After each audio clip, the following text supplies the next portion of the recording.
दोस्तों, सोचिए अगर एक आम सी दिखने वाली चाय वाली असल में एक तेज तर्रार आईपीएस अफसर निकले और सामने खड़ा थानेदार उसकी पहचान से पूरी तरह अनजान हो। क्या होगा जब उस अफसर की आंखों से जमीनी हकीकत का कड़वा सच सामने आए।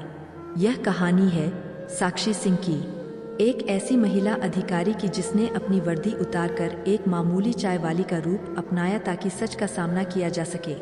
लेकिन जब सत्ता के नशे में चूर थानेदार ने उसे थप्पड़ मार दिया तो जो हुआ उसने पूरे महकमे को हिला कर रख दिया। दोस्तों, कहानी को अंत तक जरूर देखना। यह कहानी उन दिनों की है जब साक्षी सिंह एक तेज तर्रार और निष्ठावान आईपीएस अधिकारी थी। उनका काम ही उनकी पूजा थी और उनके लिए उनका कर्तव्य सर्वोपरि था। वह हमेशा यह सुनिश्चित करना चाहती थी कि कानून का पालन सिर्फ कागजों पर नहीं बल्कि जमीनी हकीकत में भी हो। एक दिन उनके मन में एक विचार आया जो उन्हें भीतर तक बेचैन कर गया। क्यों ना आज थानेदार संजय राणा की कार्यप्रणाली का पता लगाया जाए। क्या वह वाकई अपनी ड्यूटी ईमानदारी से निभा रहा है या सिर्फ वर्दी की आड़ में रबझा रहा है।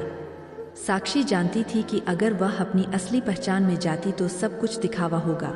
असली सच्चाई जानने के लिए उन्हें खुद उस दुनिया में उतरना होगा जहां आम लोग पुलिस से रूबरू होते हैं।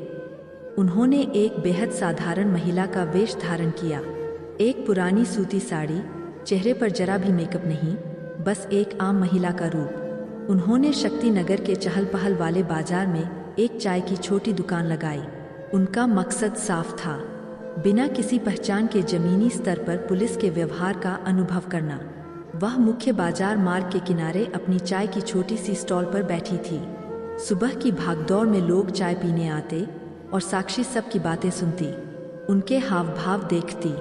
धूप सिर पर थी और रोजमर्रा की जिंदगी का संघर्ष उनकी आंखों में झलक रहा था, ठीक वैसे ही जैसे किसी आम चाय बेचने वाली की आंखों में होता है। तभी एक चमचमाती सरकारी जीप पास से गुजरी।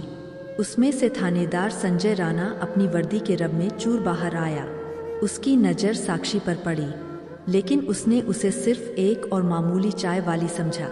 उसके चेहरे पर एक हल्की अहंकारी मुस्कान आई, जैसे वह अपनी शक्ति का मजा ले रहा हो। पर साक्षी ने कोई प्रतिक्रिया नहीं दी। उनकी न